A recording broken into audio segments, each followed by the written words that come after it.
Today I'm going to talk to you about liberalism. When we started this course, we started talking about the absolute monarchy. And the basis of the absolute monarchy is the idea of the divine right.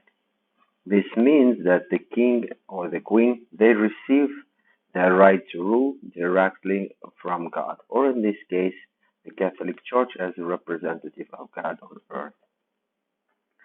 In such a system, there is a hereditary privilege. This means that you are going to inherit your social position depending on who your parents are. And well, this refers to all the social positions, not just the king. In such a system, there is obviously state religion. There could be only one correct religion, and this religion should be shared by all population because otherwise there is no like divine right to rule the whole state. So for this reason, there could be no variety of religion.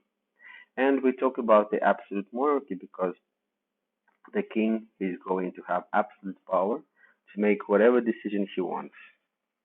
And you may not question his decision because if you question the decision of the king, you're questioning the will of God.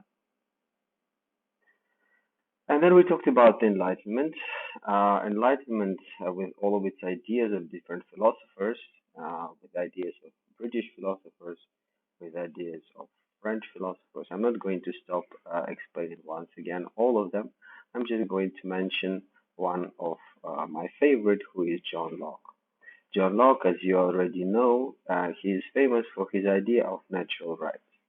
And these natural rights are life, liberty, and property. But the most important point here is that those rights are natural. By this, he means that these rights are given to you by nature itself, or by God, or by the universe, about whatever you believe in. So this means that those rights, they may not be taken away.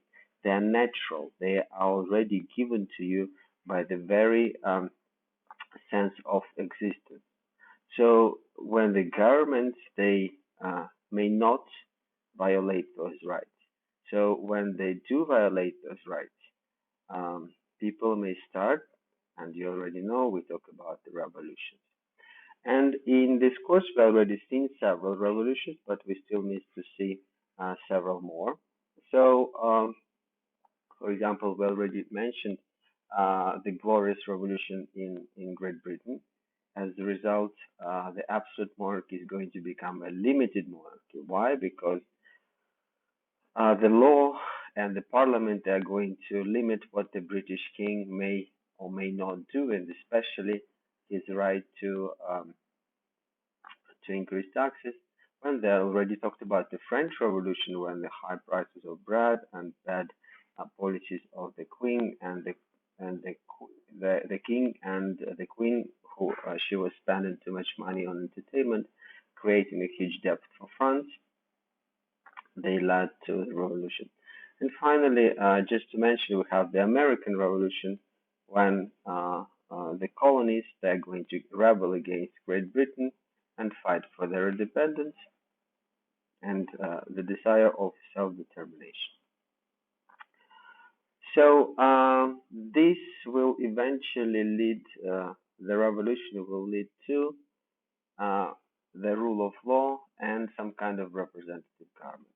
Over here, the greatest inspiration was, of course, the American Revolution because it's the creation of the first republic, where we're going to have eventually we're going to have a federal system with local and federal elections, but well, at least some kind of representative government is going to be created. And then what? And then what? This is a great question, right? What follows after the revolution? What kind of system should we create? How should society be administered? That's the question on which most people are going to disagree.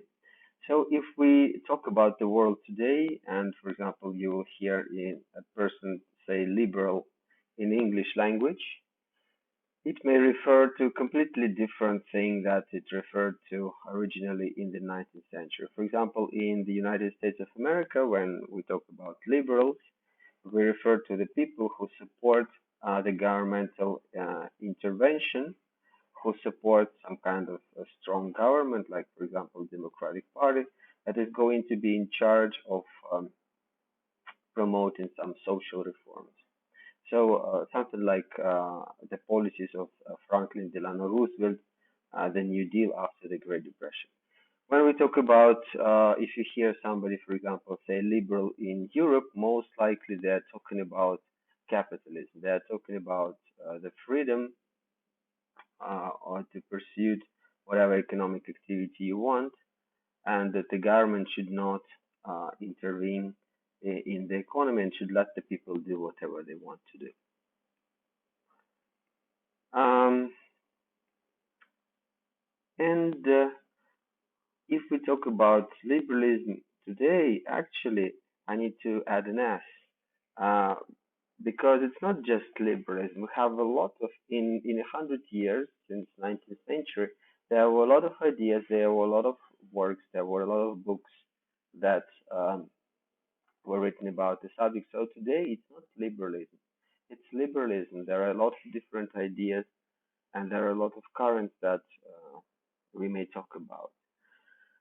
So, what are we studying in this class? It's a classical 19th century liberalism that wants to protect the basic rights and liberties and limit the rulers. Once again, it comes out of a tradition of an absolute monarchy where the king is going to violate even basic rights, like, I know, beheading the people he or she doesn't like, etc., etc. So that's the basis of the classical liberalism. Today, more often, you will hear people talk about neoliberalism. When we talk about neoliberalism, we are more likely to talk about the economic aspects of liberalism and the free enterprise, the free flow of capital and free markets, etc., etc., all over the world. When we talk about egalitarian liberalism, we talk that the people should be equal, referring equal before law, that disregarding their social status or how much money um, they have, that all these privileges should be removed and that the power should be decentralized, that the decisions should be taken locally by the people themselves. So this is egalitarian, or means yeah, equality. Well, of course, the economic liberalism, capitalism, which talks about the freedom of individuals to have a free enterprise, originally one of the most important authors of the 19th century. Well, actually, I think it was 18th century. Adam Smith wrote his book. So he is one of the most important representative of the economic liberalism or capitalism. And then we have those who seek social justice or balance between the individual liberty and the well-being of everyone. And we talk about social liberalism. And usually they talk about some kind of market economy. They defend the idea of capitalism, but also accept that in some situations the government should intervene in order to protect the community and in order to protect the people. When they have ethical liberalism, and it's a very important point. So what's the ethical side of freedom? How to balance the individual freedoms and the moral values? So all this debate about the ethical aspects, it's the ethical liberalism. Also, we have humanist liberalism, which is based on the ideas of Renaissance humanism. As you remember, it happened uh, in Europe. So these are just some examples of liberalism, so that you will have an idea that today it's a much wider term than it was in the 19th century.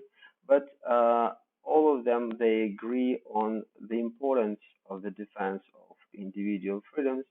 All of them are going to agree on such aspects, for example, that the person should decide for himself what is best for him, opposing, for example, any kind of uh, any kind of power from somebody else, for example, like indoctrination, or when you are being forced to do something that you do not want to do.